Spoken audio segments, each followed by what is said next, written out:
Next question देखो यहाँ पर, ये जो क्वेश्चन है वो बेसिकली पैराबोला एंड इलिप्स का है, बेसिकली कोनिक सेक्शन का है ये क्वेश्चन।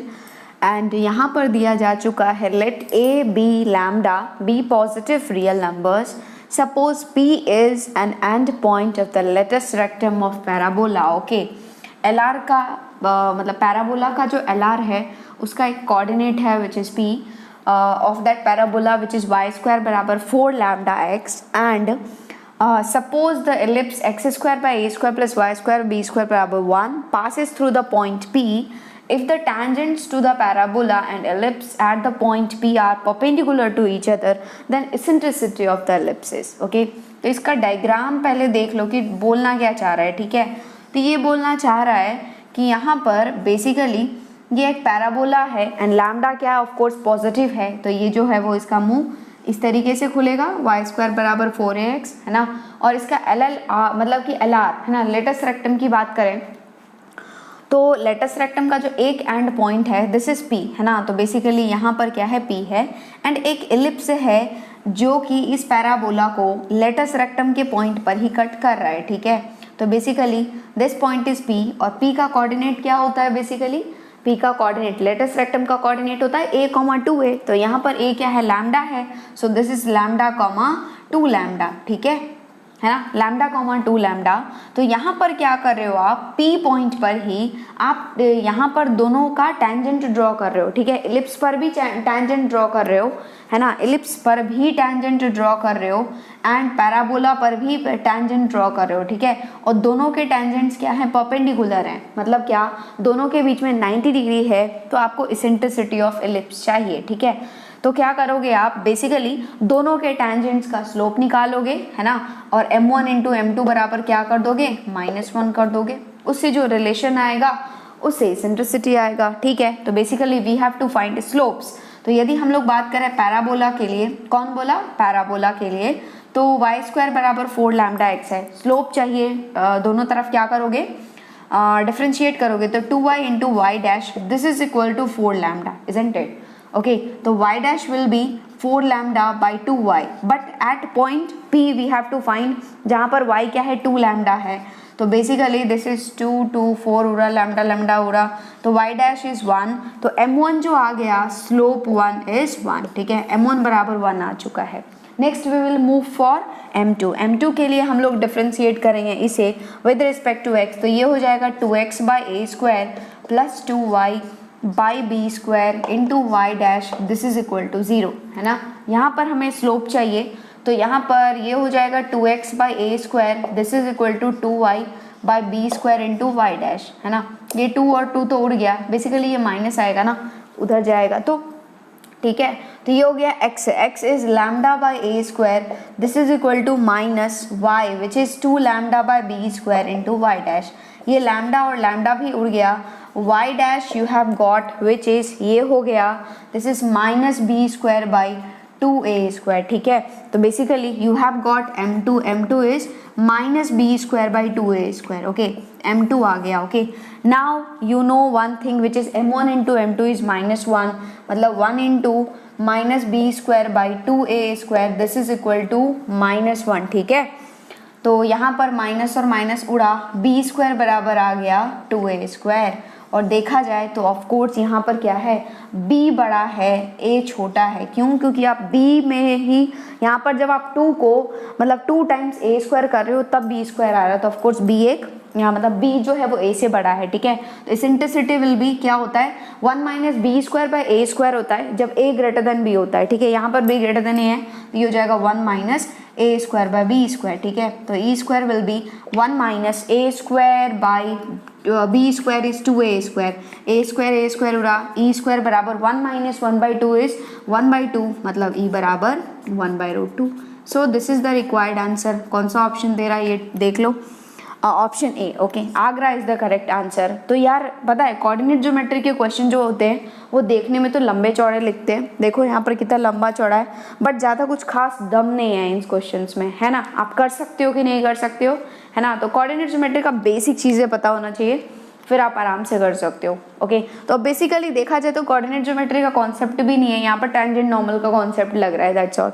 बस एक ही पॉइंट है, मतलब पैराबोला का बस यही पॉइंट जो है वो यहाँ पर यूज हो रहा है, कोऑर्डिनेट ज्योमेट्री वाला पॉइंट। अदरवाइज देखा जाए तो टोटली टैंजेंट नॉर्मल का क्वेश्चन है। ओके, दिमाग में फिट हुआ तो एक ही रिक्वेस्ट है आपसे कि चैनल को सब्सक्राइब कर लो, पास में जो बेल आइकन है उसको प्रेस कर लो ताकि आपको नोटिफिकेशंस मिलते रहे, एंड वीडियोस को लाइक एंड शेयर जरूर करो ताकि मुझे भी पता चले एंड मैं और अच्छा से अच्छा कंटेंट आपको प्रोवाइड कर पाऊँ। ओके, तो फटाफट से जो है वो वीडियो पॉज करो एंड नोट डाउन कर लो।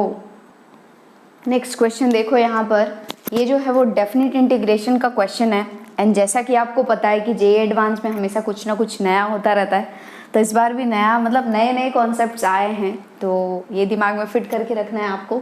तो ये भी मतलब यदि आपको कॉन्सेप्ट पता है ना कि what you have to do, तो आप आराम से कर सकते हो, लेकिन यदि नहीं पता है तो फिर भूल भुलैया में रह जाओगे कि करना क्या है। ठीक है, तो यहाँ पर बेसिकली ये देखो greater than equal to greater than equal to greater than equal to ऐसा कुछ दिया गया है, तो आप जरूर सोचोगे किसके बारे में, एक्सपेंशन के बारे में। ठीक है, क्योंकि हमें पता है कि cos x जो है वो छोटा सा देखने में है, लेकिन जब हम लोग उसको एक्सपैंड करते हैं तो बहुत ही लंबा चौड़ा निकल के आता है। ठीक है, और sin x की भी सेम कहानी है। तो यहाँ पर बेसिकली कुछ भी नहीं है, एक्सपेंशन का फंडा है। आपको पता तो है एक्सपेंशन, लेकिन पता तो चले कि लगाना है यहाँ पर। ओके, कोई नहीं, वैसे नया नया कॉन्सेप्ट आपको सीखने को मिलेगा जेईई एडवांस का, तो यही खूबी है। तो यदि हम लोग cos x के बारे में बात करें तो cos x का एक्सपेंशन होता है 1 minus x square by factorial 2 plus x to the power 4 by factorial 4 and so on चलता रहता है। ठीक है, अप टू इनफाइनाइट टर्म्स। तो यहाँ पर बेसिकली हम लोग क्या लेंगे, केवल 2 ही टर्म लेंगे, है ना, और हम लोग बोल देंगे कि ये जो cos x है वो ग्रेटर देन इक्वल टू होगा। देखो इसमें कुछ क्या कर रहे हो, ऐड ही कर रहे हो ना, है ना, कुछ क्वांटिटी ऐड कर रहे हो, तो ऑफ कोर्स ये तो होगा ही और इससे बड़ा ही होगा, मतलब 1 minus x square by factorial 2 मतलब एक्स स्क्वायर बाई 2। ठीक है, ये होगा। तो हमें क्या फर्स्ट ऑप्शन में क्या x cos x का इंटीग्रेशन चाहिए, तो of course x cos x जो होगा that will be greater than equal to x into 1 minus x square by 2 मतलब x minus x cube by 2। ठीक है, और यहाँ पर इंटीग्रेशन फ्रॉम 0 टू 2, तो आपको पता ही है इंटीग्रेशन में क्या होता है, साइन ऑफ इनइक्वालिटी चेंज नहीं होता है, तो ये हो जाएगा integration from 0 to 1, this is x cos x dx is greater than equal to, same thing right में भी लग जाएगा, है ना, तो ये हो जाएगा integration from 0 to 1 which is x minus x cube by x minus x cube by 2 dx। ठीक है, बस अब इसको इंटीग्रेट कर दो, आंसर आ जाएगा। x का इंटीग्रेशन क्या होता है, दिस इज x का यहीं पे लिख देती हूँ मैं, है ना, लिख दूँ क्या, चलो x का इंटीग्रेशन क्या होता है, x square by 2 minus 1 by 2 into x cube का इंटीग्रेशन क्या होता है, x to the power 4 by 4, है ना। जब आप लिमिट रखोगे तो यहाँ पर हो जाएगा integration from 0 to 1 x cos x dx, है ना, this is greater than equal to, यहाँ पर हो जाएगा, थोड़ी सी स्पेस की कमी है तो हमें ध्यान रख के चलना होगा, ये हो जाएगा 0 से 1, तो 0 रखोगे तो 0 ही हो जाएगा, पहले 1 रखो अपर लिमिट, तो ये होगा 1 बाई 2 माइनस 1 बाई 8, है ना, तो 1 by 2 minus 1 by 8 will be, LCM लोगे तो 8 will be the LCM, 4 minus 1 मतलब 3 बाई 8। ओके, तो ये जो है वो ट्रू है। ओके, ये सही बोल रहा है ना, तो ट्रू ही तो पूछा गया है तो पहला ही ट्रू, एक्चुअली ये मल्टीपल करेक्ट है ना, एक से ज़्यादा भी ट्रू हो सकते हैं। ओके, तो चलते जाओ, चलो अब हम लोग चलते हैं बी ऑप्शन के ऊपर। तो बी ऑप्शन में साइन की बात हो रही है, तो हमें पता है कि साइन एक्स का जो एक्सपेंशन होता है this is nothing but x minus x cube by factorial 3 and so on चलता रहता है, लेकिन हम लोग अप टू 2 टर्म ही जाएंगे। ठीक है, और हम लोग बोल देंगे कि साइन एक्स जो होगा वो ग्रेटर देन इक्वल टू होगा x minus x cube by 3 factorial which is 6। ठीक है, चलो तो यहाँ पर हम लोग बोल सकते हैं कि integration from 0 to 1 if we are talking about x sine x d x, तो वो ग्रेटर देन इक्वल टू होगा integration from 0 to 1 x sine x, मतलब एक्स से मल्टीप्लाई करोगे ये होगा x square minus x to the power 4 by x to the power 4 by 6 d x. ठीक है, चलो अब इंटीग्रेट कर दो यार इसको, तो क्या हो जाएगा integration, this is nothing but x cube by 3 minus 1 by 6 into x to the power 5 by 5, 0 से 1 की बात चल रही है। ठीक है, अब आप क्या करोगे, बस लिमिट पुट करो, तो ये हो जाएगा, यहाँ पे चलें हम लोग, चलो उल्टा चलते हैं हम लोग, ये क्या हो जाएगा 1 बाई 3 माइनस 1 बाई 6 इंटू 5 मतलब 1 बाई 30, है ना, और यहाँ पर एलसीएम विल बी 30, ये हो जाएगा 30 माइनस 3 विच इज क्या हो जाएगा 30 minus 3 which is 27 by 30, 27 by 30 it means that this is 27 by 30, तो 27 बाई 30 तो यार 3 बाई 10 आएगा, है कुछ गड़बड़ है क्या? देख लो आप, x minus x square minus x to the power 4/6, ठीक है। तो यहाँ पर x cube by 3 minus x to the power 5/5 into 1/6, 0 से 1 रखोगे, 1/3 माइनस 1/6 इंटू 5 इज 30, है ना। और यहाँ पर 3 इंटू 10, सही है, हाँ ओके, यहाँ पर 3 है ना, तो ये हो जाएगा 10 माइनस क्या, 10 माइनस 1, ठीक है, 9/30 विच इज 3/10, यस करेक्ट है। तो ये भी सही बोल रहा है, ओके। तो ये जो है वो this will be greater than equal to 3/10, okay. Next हम लोग चलते हैं सी ऑप्शन के ऊपर, and C option is integration from 0 to 1, integration from 0 to 1। Now we are talking about x square cos x. तो कॉस एक्स तो आपको मालूम ही है कि ये greater than equal to 1 minus x square by 2 होता है। तो एक्स स्क्वायर इंटू ये हो जाएगा x square minus x square by 2, मतलब x to the power 4/2 dx, okay, ये होगा, ओके। बस इसको इंटीग्रेट कर दो यार, और क्या, यहाँ पर हो जाएगा क्या, एक्स स्क्वायर मतलब x cube by 3 minus x to the power 4, okay. तो 1/2 into x to the power 5/5, ये 0 से 1 जाओगे तो रखो 1, ये हो जाएगा 1/3 माइनस 1/2 इंटू 5 इज 10, ओके। तो यहाँ पर हो गया LCM will be 30, LCM will be 30, और ये हो गया 10 माइनस 3 विच इज 7/30, क्या दिया हुआ है 1/2, तो ये झूठ बोल रहा है ना, हमने निकाला है 7/30, ये बोल रहा है 1/2, तो झूठ बोल रहा है, ठीक है। Next we are moving to D option, and D option is x square into sine x, ठीक है। तो integration from 0 to 1, x square into sine x, x square मतलब x into x is x into x square is x cube minus x square into x cube is x to the power 5, ठीक है, whole divided by 6 dx, okay. इसको integrate करो तो x cube का क्या हो जाएगा, x to the power 4/4 minus 1/6 into x to the power 6/6, 0 से 1 चाहिए, वैल्यू रखो, तो ये होगा 1/4 माइनस 1/6 इंटू 6, ठीक है। 0 पे तो 0 ही हो जाएगा, तो कोई दिक्कत नहीं है। अब इसमें क्या करो, ये हो जाएगा 6 इंटू 6 इज 36, तो बेसिकली LCM इज 36 ओनली, यहाँ पर 4 है, तो ये हो जाएगा 9 माइनस 1 विच इज 8/36, है ना। 8/36 4 से उड़ाओगे आ जाएगा 2/9, सो 2/9, ठीक है। तो इसका जो है वो ये भी सही बोल रहा, तो how many options are correct, A सही है, बी सही है एंड डी सही है, तो आंसर इज ABD, ओके। सी सही नहीं है, सी झूठ बोल रहा है, ओके। तो ये क्वेश्चन मतलब क्या, इसको हम लोग क्या मॉडरेट टू टफ बोल सकते हैं, क्योंकि यदि दिमाग में क्लिक किया कि हमें जो है वो एक्सपेंशन के थ्रू जाना है, देखो यदि दिमाग में आ गया कि एक्सपेंशन से जाना है फिर तो बहुत ही ईजी है ना, हलवा इंटीग्रेशन है, कोई दिक्कत ही नहीं है। लेकिन ये क्लिक करना कि यहाँ पर हमें यूज़ करना है एक्सपेंशन, ये एक अपने आप में बहुत बड़ी बात है, ओके। तो बस फटाफट से वीडियो पॉज करो एंड इसको जो है वो नोट डाउन कर लो। नेक्स्ट क्वेश्चन देखो, यहाँ पर ये जो क्वेश्चन है वो वेक्टर का क्वेश्चन है। क्या दिया हुआ है, इन अ ट्रायंगल PQR, PQR एक ट्रायंगल है, तो ड्रॉ कर लेते हैं हम लोग। हमारे पास एक ट्रायंगल है PQR, ओके, एंड यहाँ पर QR है A, ओके, QR है A वेक्टर। नेक्स्ट RP है B वेक्टर, एंड C है PQ जो है वो दिस इज C वेक्टर, ठीक है। मैग्नीट्यूड ऑफ, है ना, magnitude of A vector is 3, okay, magnitude of B vector is 4, and ये कंडीशन दिया हुआ है। देन हमें चाहिए magnitude of A cross B का होल स्क्वायर, ठीक है। और जैसे ही हमें पता चलता है ना कि हम लोगों को magnitude of A cross B का होल स्क्वायर चाहिए, तो हम लोग एक बार ज़रूर सोचते हैं लेग्रांजेस आइडेंटिटी के बारे में, और लेग्रांजेस आइडेंटिटी बोलता है कि magnitude of A cross B whole square is magnitude of A square magnitude of B square minus A dot B का होल स्क्वायर, ठीक है। तो magnitude of A magnitude of B we know well, if we have magnitude of this is A dot B, तो हम लोग आराम से निकाल सकते हैं इसको, ठीक है, आराम से हम लोग इसको बता सकते हैं, ठीक है। तो इसके लिए हमें A डॉट B की तलाश है ना, A डॉट B हम लोग खोज रहे हैं, ठीक है।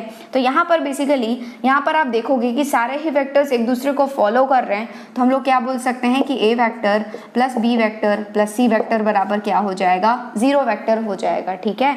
तो हम लोग बोल सकते हैं कि यहाँ पर बेसिकली दिया हुआ है which is A vector dot C vector minus B vector whole divided by C vector dot A vector minus B vector, this is equal to magnitude of A by magnitude of A plus magnitude of B. ठीक है, तो यहाँ से हम लोग ये जो ए vector है इसको लिख सकते हैं minus of B vector plus C vector. ठीक है, और ये जो सी वेक्टर है इसको हम लोग लिख सकते हैं that is minus of A vector plus B vector. ठीक है, और जैसे ही हमने लिख दिया तो ये हो गया minus of B vector plus C vector dot C vector minus B vector whole divided by this is C vector minus of A vector plus B vector dot A vector minus B vector. ठीक है, this is equal to magnitude of A is 3 by 3 plus 4। ठीक है, और again ये minus और minus उड़ा दिया एक दूसरे को and you have got C vector plus B vector dot C vector minus B vector.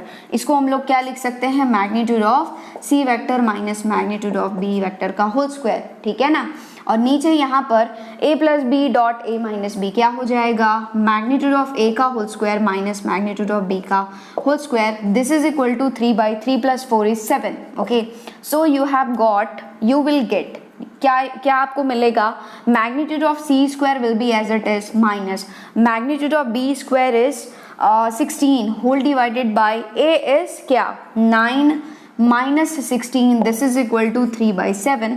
तो यहाँ पर आपके पास आया this is magnitude of C का whole square minus 16 by 9 minus 16 is minus 7, this is equal to 3 by 7।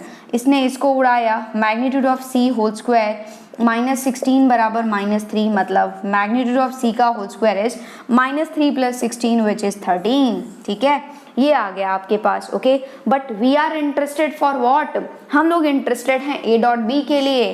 तो क्या करोगे आप, आपको पता ही है कि ये क्या है, a प्लस बी प्लस सी बराबर 0 वेक्टर है, मतलब क्या a प्लस बी वेक्टर जो है वो क्या है, माइनस सी वेक्टर के बराबर है। ठीक है, दोनों तरफ क्या करो, स्क्वायर करो। ठीक है, जैसे ही दोनों तरफ स्क्वायर करोगे तो यहाँ पर ये हो जाएगा magnitude of A square plus magnitude of B square plus 2 a dot B, this is equal to minus C का होल स्क्वायर मतलब मैग्नीट्यूड ऑफ सी का होल स्क्वायर। ठीक है, magnitude of A square is 9 plus magnitude of b square is 16 plus 2 a dot b, this is equal to magnitude of c का whole square which is 13। ठीक है, तो यहाँ पर 2a dot b, this is equal to 13 minus 16 is 13 minus 16 is minus 3, minus 3 minus 9 is minus 12, तो ये हो गया minus 12। तो 2 ने इसको उड़ाया 6 टाइम्स, तो you have got a dot b which is minus 6। और जैसे ही आपके पास a dot b आ गया तो यहाँ पर सब्स्टिट्यूट कर दोगे। ठीक है, और जैसे ही सब्स्टिट्यूट करोगे तो आपके पास आंसर आ जाएगा which is magnitude of a whole square, मतलब क्या 9 into this is 16 minus a dot b का होल स्क्वायर मतलब माइनस 6 का whole square, and 9 into 16 is 144 minus 36, दोनों को सब्ट्रैक्ट करोगे 14 माइनस 6 इज 8, 3 में से 3 क्या 0 1, सो 108 is the correct answer. Okay, 108 is the correct answer. दिमाग में फिट कर लो कैसे हमने किया है, आ गई बात समझ में, कहाँ से हमने शुरू की कहाँ पर हमने ख़त्म किया। ओके, दिमाग में फिट हुआ तो फटाफट से इसको जो है वो वीडियो को पॉज करके नोट डाउन कर लो एंड चैनल को सब्सक्राइब जरूर से ही कर लो, है ना, एंड वीडियोस को लाइक एंड शेयर जरूर करो यार।